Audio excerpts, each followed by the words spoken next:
किसी ने जुपिटर को खुदा माना, किसी ने किसी को माना। मैं कहता हूं जिसने कॉन्टिंजेंट चीज को खुदा माना, गलत माना, वो खुदा ही नहीं, वो खुदा ही नहीं है। हम तो नेसेसरी बीइंग को साबित करने बैठे हैं, वो नेसेसरी कॉज जो इटरनल है, जो अबदी भी है और अजली भी है। हम किसी और को साबित करने नहीं बैठे। दूसरी चीज उन्होंने कहा कि फेथ एंड बिलीफ, ये एक ऐसी डेफिनेशन है फेथ की जो इन्होंने पहली मर्तबा पेश की है, या माफ कीजिएगा इन्होंने पहली मर्तबा पेश नहीं की है, रिचर्ड डॉकिंस ने पहली मर्तबा पेश की है। मुझे मालूम है ये सोर्स कहां से है। एपिस्टेमोलॉजिकली फेथ और बिलीफ का फर्क आप इस तरह नहीं कर सकते सर।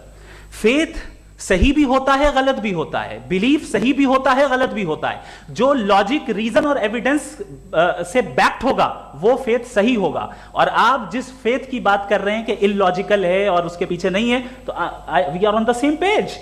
हम नहीं मानते उस फेथ को, जो फेथ ऐसा हो जिसके पीछे कोई लॉजिक ना हो, एविडेंस ना हो, हम नहीं मानते। हम तो उस फेथ के कायल हैं जिसके पीछे लॉजिक हो और एविडेंस हो। तो बिलीफ सही भी होता है, गलत भी होता है, फेथ भी सही होता है और गलत भी होता है। तो आज फेथ और बिलीफ के डिफरेंस पे बात नहीं हो रही है। आज आप चाहे फेथ एक्सेप्ट कर लें या बिलीफ एक्सेप्ट कर लें, आज ये बात होगी कि ट्रूथ क्या है, चाहे ट्रू बिलीफ सही है या ट्रू फेथ सही है, और फॉल्स फेथ क्या है और फॉल्स बिलीफ क्या है, बात इस पे हो रही है। दूसरी चीज इन्होंने पूछा स्टुपिडिटी फिर क्या है। अगर फेथ रिलीजन स्टुपिडिटी नहीं है तो और क्या है? चूंकि फेथ का मुतालबा करते हैं तो स्टुपिडिटी क्या है? मैं कहता हूं स्टुपिडिटी एथिज्म है। उसकी वजह यह है कि आप एक सड़क पे जा रहे हो और आप किसी गार्डन में जाएं और देखें वहां लिखा है फूलों के साथ I love Javed Akhtar, and I really do, I love you sir. So जब आप वहां पर पहुंचे तो वहां पहुंचकर अब ये बताएं, क्या आप ये कहेंगे wow what a natural selection?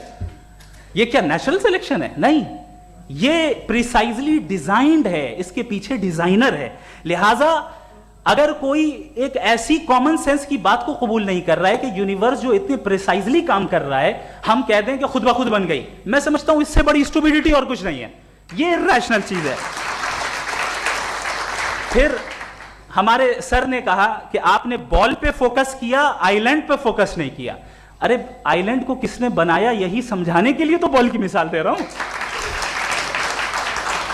और बॉल भी कॉन्टिंजेंट है, आइलैंड भी कॉन्टिंजेंट है, दोनों नेसेसरी बीइंग का मुतालबा करते हैं। आगे इन्होंने कहा कि नेचर में कोई इंसाफ नहीं है। हम डिसाइड करते हैं कि मोरालिटी क्या होती है, इंसाफ क्या होता है। हम डिसाइड करते हैं, जैसे ड्राइविंग सीट में ट्रैफिक वाला, ये तो किसी खुदा ने नहीं कहा, ये है, इसे कहते हैं फॉल्स इक्विवेलेंस। ये एक लॉजिकल फेलेसी है।